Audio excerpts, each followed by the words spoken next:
Coming. Appreciate you following BGSU football. Like I said at the end of the game, we did not play particularly well up front on the offensive side of the ball.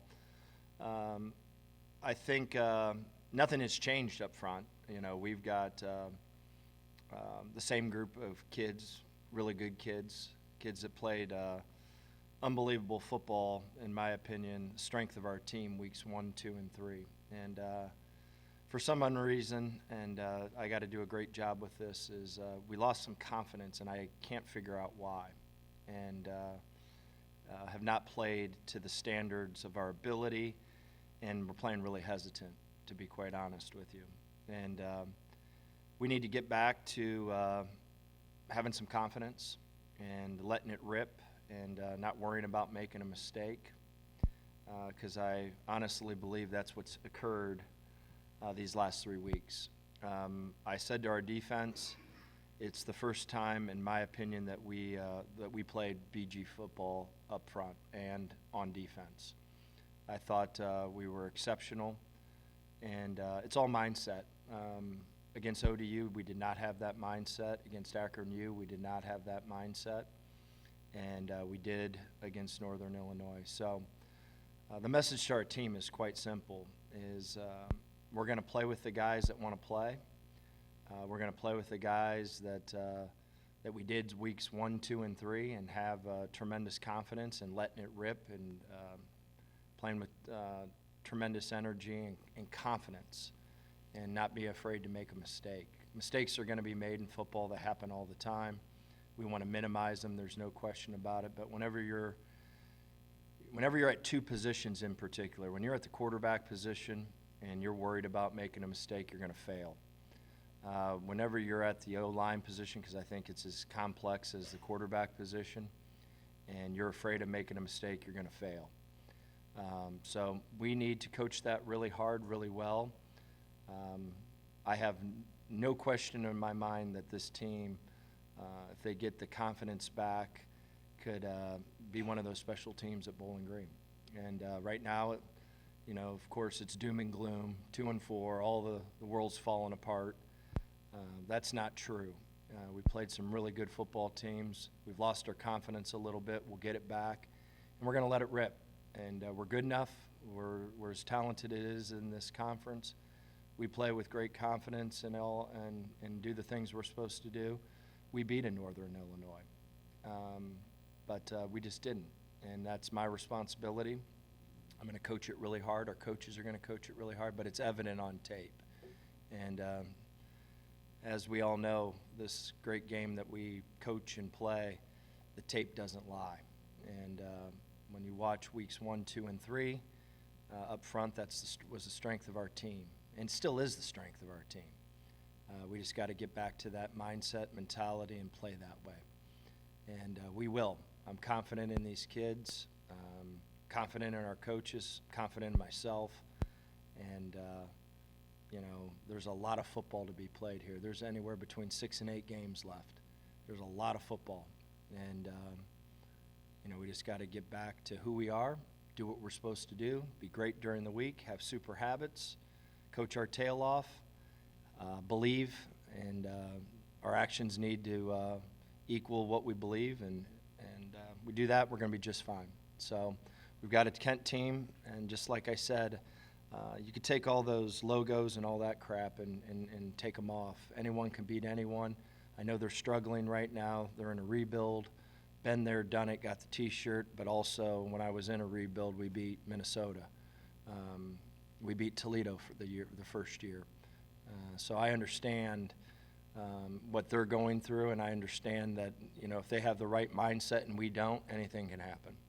So that's college football these days, and you know, I'm hoping, and I knew, and I foresaw what the craziness that was going to happen weeks 4, 5, and 6. All this redshirting, transfer portal, all this nonsense that's going on in college football. It's distracting, and hopefully the distraction's in the past, and we can concentrate on being who we are and doing what we're supposed to do and at a very, very high rate and walk around with a little swagger and have a little confidence. So that's been the message. That's the truth. I've always said the truth. But to sit here and say this is a bad football team, it's not. It's a really good football team that did not play well weeks 4 and 5 defensively, played excellent week 6, and we lost a little bit of our swagger up front on the offensive side of the ball for the last couple weeks. So we just got to put it together and be consistent for the next 6 weeks and let it rip. And we do that, we'll have a chance.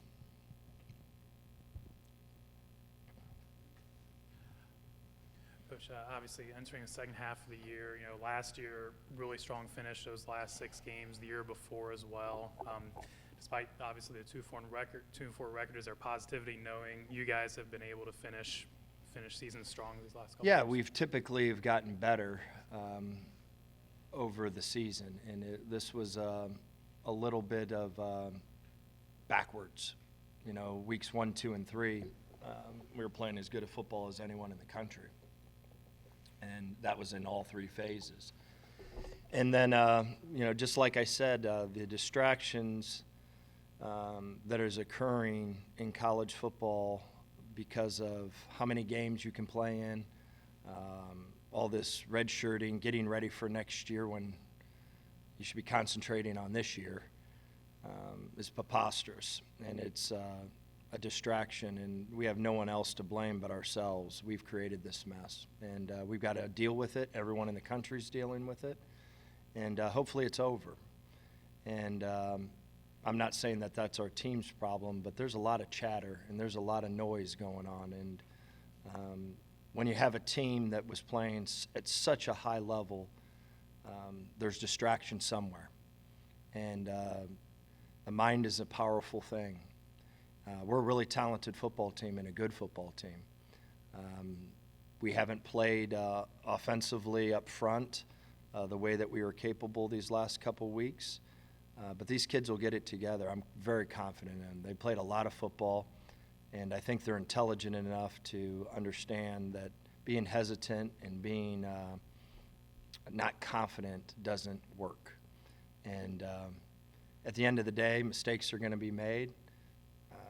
There is no pressure. Just go do what you're supposed to do and have some fun doing it. And we have not done that these last couple weeks. So, like I said, I'm happy with what we did on Saturday defensively. I think that is really our complete game defensively over the whole year. That's the way that we need to play defense. And we did not do that against ODU. We did not do that against Akron U. And so we got to maintain that on defense, get our confidence back on the offensive front in particular, and go out and I'm not saying play carefree football. There's an intensity that you have and a focus that you have, but we played extremely tight, in my opinion. And I've watched guys rock off the football weeks 1, 2, and 3. I mean, rock off the ball, flat back, coming off like a maniac. And I've watched these last 2 weeks guys stand up, look around to see if there's a twist, and then try to come off the ball. And that doesn't work. It never's worked, and it's not going to work. I've had a quarterback, not too many of them. I had one that literally had to wait for the wide receiver to be wide open. Then he'll throw it. That doesn't work. You got to trust your eyes. You got to throw to spots. You got to have extreme confidence. And so it's our job as coaches to bring that back. It's my job, and we get that piece handled. We'll do really well these next 6 weeks. But let's obviously worry about this week. Any update on Connor as far as injury and kind of He'll be status? day-to-day. He'll be day-to-day. It's better than anticipated, but I don't know where he's at right now. We'll know more towards the end of the week, his availability. It's unfortunate with the Cam situation. You walked in with 2 veteran quarterbacks, and now you're walking in with a veteran quarterback and one that's learning right now. And just like I said, it was not pretty with Lucian. He did not play particularly well in a very tough situation. And I think that might have been one of his best learning situations that you could possibly ever get. I think he got a good taste of if you're not doing it day in and day out and day in and day out and practice consistently, it's really, really hard, particularly whenever you're playing against a exceptional defense. Last year, you guys led the nation in turnovers. This year, only 2 through 6 games. Yeah. I mean, how critical is that? Not being able to get a game-changing turnover that Yeah. can change the time. It has been different, but the fact of the matter, besides the strip interception or whatever you call that occurred over here, we've been taking care of the ball really well. So it's a team game. Last year at the beginning of the season, offensively, we took care of the ball terribly, and our defense made up for it. Right now, our defense is not struggling, but we just haven't got the ball. We haven't had the opportunities to get the ball back that we had last year. And, football's crazy. The last half of last year, we protected the ball like a savage, and we continue to get the turnovers. Now, hopefully, it's a role reversal. The offense continues to do a great job of protecting the ball this last half of the season, and then we start creating some turnovers. So it's a team game, but we would like to continue to get to do a great job protecting the ball, and we'd like to continue to get back on that track of getting the ball back. John Henderson pulled off another fake punt, nice run up the middle. He's obviously been punting well this year. How valuable has he been transferring into the program? Yeah, I think he's one of the best punters in this league. I think he's great. We got absolutely the perfect look.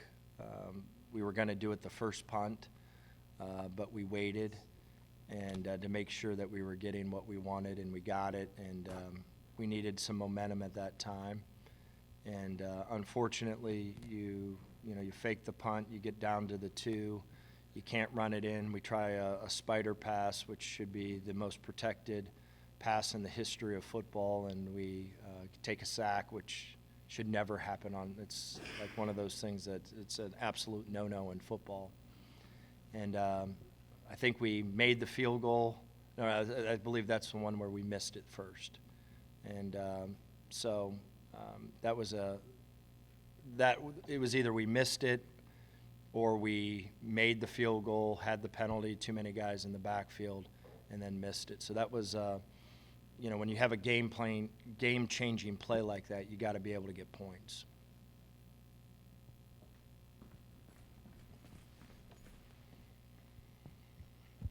Jackson Cleather missed his first field goal. Zach Long came in. What led to Cleather going out of the game? He had an injury. Yeah, he had an injury. So he'll be day-to-day also. We'll know more about him later this afternoon on his status. So that's why Jack took over the field goal kicking. This past week was also really the first week that Harold Fan Jr. didn't do too much on the offensive side, opposed for 1 or 2 plays. Was that more of lack of execution on your guys' side, Northern Illinois playing great defense? Well, I said this after the game, and it was the truth. The first drive of the game was our game plan. The second drive of the game, we moved the ball extremely well. We were able to call the plays that we really wanted to attack the defense, and we moved the ball the first 2 drives exceptional. And then, what really hit us was the lack of ability to stay on schedule and even to get into your game plan. I'm looking at my call sheet, and if we ever get the other opportunity to play them again, there's a lot on that call sheet that never even got remotely even touched that attacks what they do. And we couldn't get into it just because we were behind schedule. We'd run an inside zone play and be backed up. We throw a ball on the strip sack that should have been a plus 25. Harold Fannin is screaming down the field, wide open, and we can't get the ball to him because of getting hit in the back by a defender. So we never even got into even scratching the surface of being able to attack them because of lack of protection problems and not staying on schedule in the run game. And the game is crazy. Yeah, we had a play right down there on the 25-yard line going in. The one or two times that we actually blocked the play as well as you can block, it's a walk-in touchdown, and unfortunately the back went the wrong way. So winning and losing is a fine line. We're in a dogfight. You score another touchdown there, who knows? So winning is a fine line, and you got to do what you're supposed to do on a consistent basis. But to answer your question, we had a really good game plan for Harold, maybe one of our better, to get him the football, and we just really never could touch it, never could get into it. And then whenever Lucian had to go into the ball game, we had to really change what our thoughts were, just because Lucian is different than Connor, and that's nothing to do. I think Lucian's going to be a great player. I'm not down on Lucian one bit. He's a young football player that is still learning and still developing, and his football is coming soon. But he got thrown into the fire in a very tough situation. His preparation in practice is still at a sophomore level, and it showed. And he's going to be a really good player. I've got a ton of confidence in him. I like him, but I also know that playing quarterback, the majority of those quarterbacks out there, it takes time to develop into what you want to be. Then RJ Garcia, I believe this past week was the first time he was active.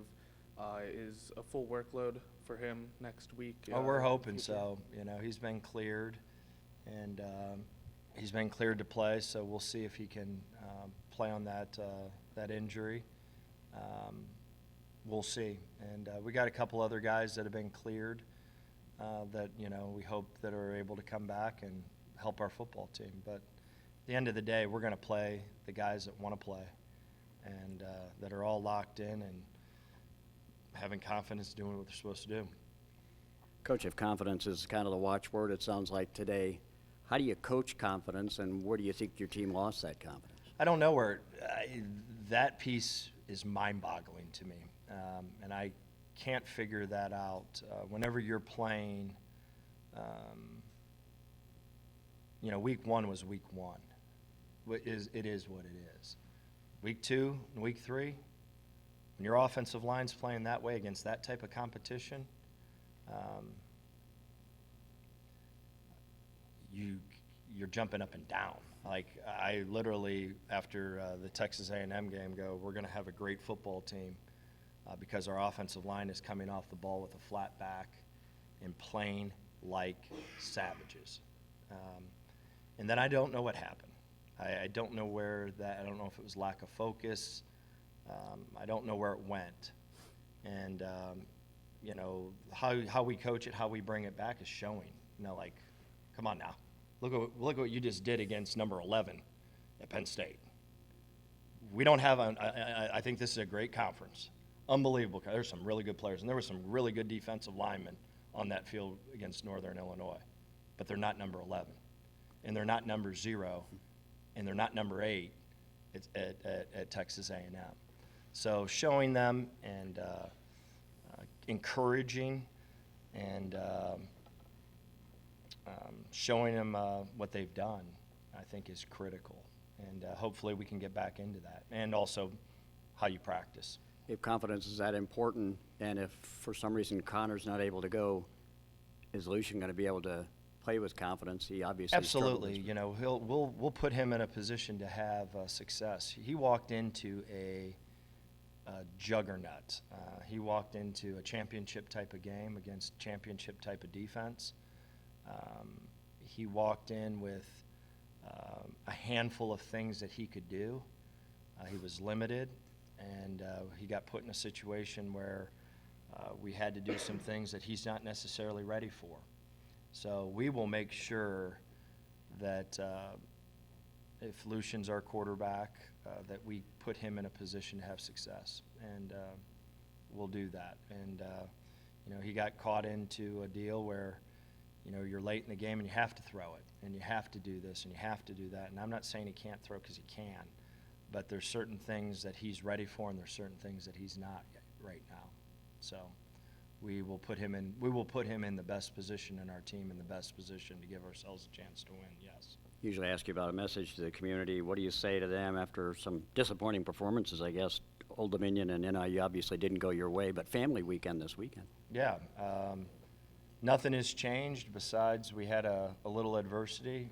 We got caught in it these last couple weeks, and you know, adversity doesn't last forever. You got to fight through it, and you know, this is going to be a exciting half of the year if we play with confidence, do what we're supposed to do, not get caught up in the craziness that's going on right now.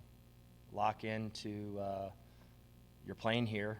You're not worried about next school or next opportunity, and not worried about the NFL. Let's worry about Bowling Green. Let's worry about get back to who we are. Let's have some confidence. We're a good team. We've shown it, and let's just get the ball rolling. And we will get it rolling. There's no doubt. We got good kids and great character kids, and I'm happy that the defense was able to crawl out of it. And I think they played really, really well. And I did not think they played really well against Akron, and I know they didn't play well versus ODU. And offensively, we were hesitant slightly in the ODU game, completely hesitant in the Akron game, and completely hesitant out here up front. And we need to get back to who we are, have some confidence, coach confidence, and fear of failure is an unbelievable thing. And if you don't control it the right way, it'll bite you. And so no fear. Prep all week, line up, let it rip. And we just haven't done that these last couple of weeks. And it's evident. I mean, you watch the tape, you see guys with flat backs rocking off the ball. And the guys haven't changed. It's the fear of making a mistake, I think, a little bit. So we just need to come off the ball and do what we do and have great prep. And you're going to make a few mistakes, and it is what it is. But being hesitant doesn't work. With Connor obviously being a little banged up now, do you have a timeline on when Camden North could be available if you guys needed to go to another option at quarterback? You know what? The Camden Orth thing is I've been through that surgery, and I've had 5 guys that's been through that surgery, and I've been through 2 of them actually, and they're different with everyone. I've watched a guy come back in 6 months and be completely healthy. You'd have never thought that he ever had one. I never came back from it whatsoever. The first one, definitely didn't the second one, and I've watched a couple other guys that it take a whole year. I watched the guys take 18 months. I watched another guy that never came back, just similar to me. So that's a touchy one. When you start having those type of surgeries on your shoulder, the skill guys, the linemen in particular, it's pretty simple. But there's something with that surgery with a thrower that is, I think, hit or miss a little bit. And I'm praying and I'm hoping that it comes back for Cam, because Cam is a great kid. He loves football. He loves Bowling Green. He's selfless. And hopefully, for his future, this thing gets back to where it was at before he got hurt. So there is no time frame, and I think that's a time frame that we might see him at the last half of the year. There's a chance that you're not going to see him. So it's one of those ones that the doctor says, hey, yeah, you'll be back in 7 months. You'll be great. And there hasn't been one time that I've seen in the 5 times and 2 times me doing it that's ever been the case. Never. I mean, ever. And good people have done these surgeries. It's not like, I'm talking elite doctors. And that's tough surgery. It really is. It's for a thrower, quarterback, it's a tough one. Questions for Nate?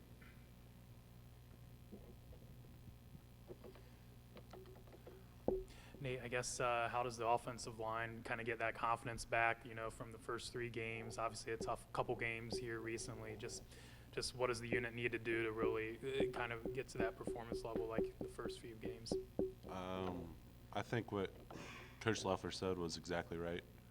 We came out this season, we were hungry, we wanted to go out there and, you know, fire off the ball, like he said, and do our jobs to the best of our abilities. And I feel like these last few weeks we've had that fear of failure where we're scared of not being perfect.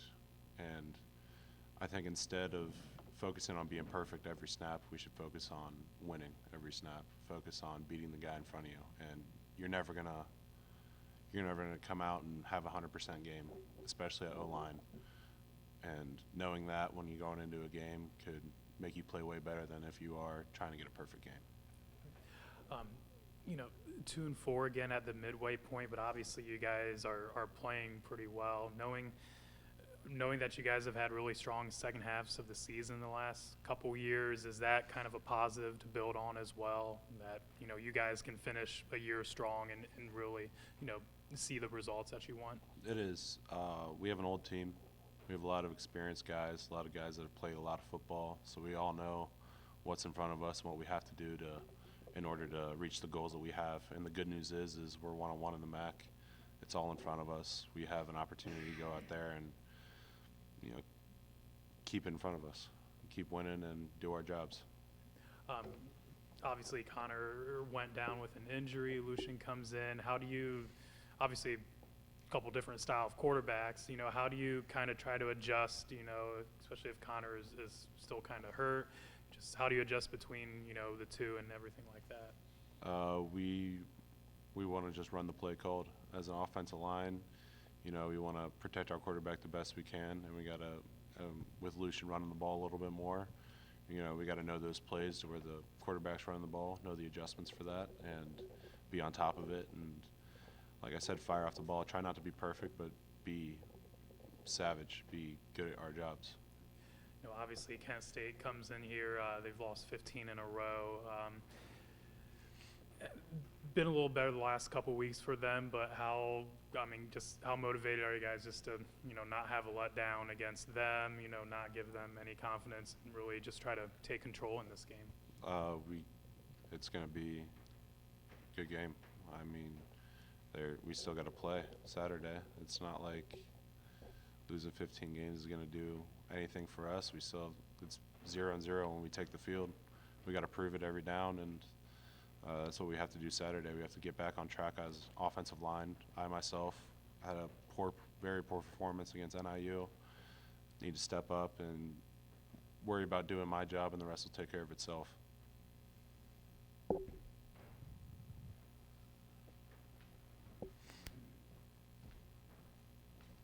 And just as a heads up, it's coming out right now. The Toledo kick will be a 3:30 kick on ESPN Plus. I've got to ask you, Nate. Obviously, you guys played in some really big games this year. I don't want you to disparage what you're playing right now at the MAC compared to what you played at the Big Ten or at the SEC or anything like that, but talk about the level of competition between what you had. You guys performed so well against top 10 programs in the country and have struggled a little bit since that time. The difference in competition. I would say the difference in competition really is about how much you focus and prepare during the week. If we look at the film and you see the stuff that Penn State does to other teams and you watch that, you're going to get fired up to play Penn State. You're going to come to practice locked in and ready to go. And I feel like that's the trap we've fallen into is, you know, we wanted to come off the ball, rock against the ball because we know what they're capable of. And these last few weeks, I mean, we got lulled to sleep because they're not Penn State, but they're good players. ODU, good players. Akron had some good players. NIU, really good players. And I feel like we didn't attack it as well as we did Texas A&M and Penn State. And I feel like that's something that I need to be better at personally, and something that needs to be an emphasis of our offensive line is no matter who we play, we have to come out here, prepare as well as we can, and not worry about being perfect again, not having a fear of failure and come out there and hit somebody. Based along that thought process, then you've seen the film of Kent State. We know how much they've struggled this year and last year as well. Any thought process amongst you guys in the trenches there to be a letdown and you won't perform at a high level against Kent State? No, we're fired up. We're ready to go. NIU's a wake-up call for all of us. We didn't play too well against Akron, still won the game.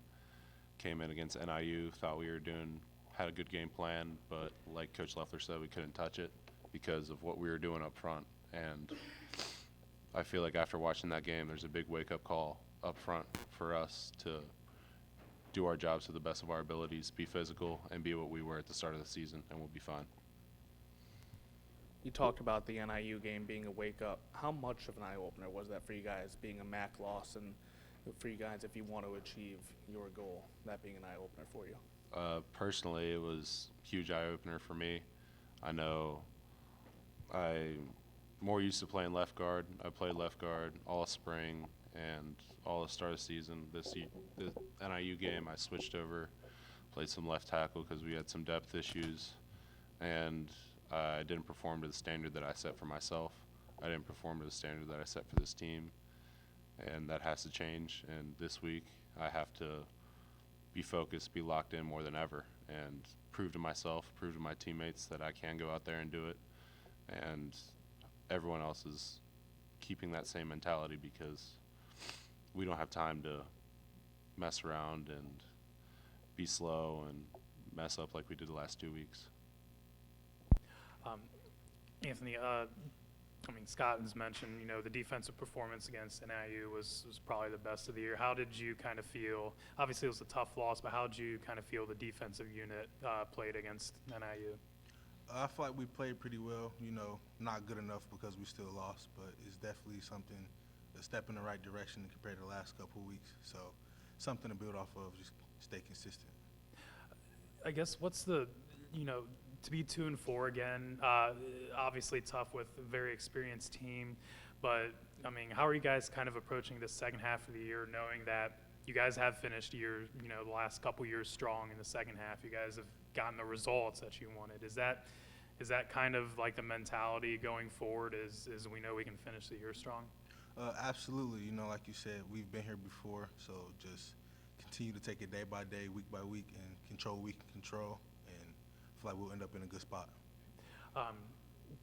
Defensively, obviously, last year you guys forced a ton of turnovers. This year it's been a little bit tougher in that regard. I guess is there anything that needs to change or anything you need to do to try to get that game-changing turnover or just really try to, force some of those? We just play hard, I feel like those will come along with that consistency piece, just everybody flying to the ball, everybody playing hard, and the turnovers will happen for us, and they'll happen when we need them.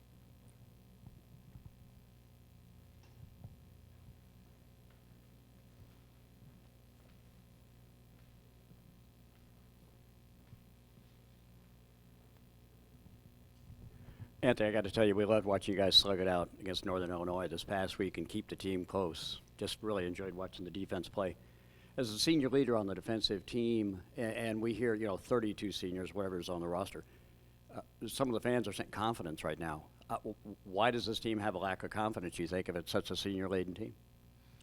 I just feel like it's the mental aspect for us, like Nate mentioned earlier, we played well against Penn State and Texas A&M, and we just kind of rolled the ball out there and thought we just could come out and win. But just really just taking it day by day, just making sure we do all the right things on and off the field, handle all the details. And I feel like with that there will come the confidence to handle the games on the field. Talk all the time about complementary football, defense, offense, special teams all coming together in order to get to the promised land here. Do you guys have any communication during the game? I'm sure you're pretty much locked in on what you're trying to do and do your job, but when you see the offense is struggling like they did this past week, you guys, is there any communication between you guys and the offense to try and get them to take their game to the next level and play with more confidence? Just want to keep them encouraged, just let them know we got their backs. Just keep going out there trying to make plays, and we'll handle our end on the defense. So just keep doing what you're doing, and we got you. You guys only allowed 3.3 yards per rush last week against NIU. How do you guys feel about your rush defense and the progression of that throughout this year? Early on, we gave up a lot, but one of the main focuses against NIU, they want to run the ball. We know they want to run the ball.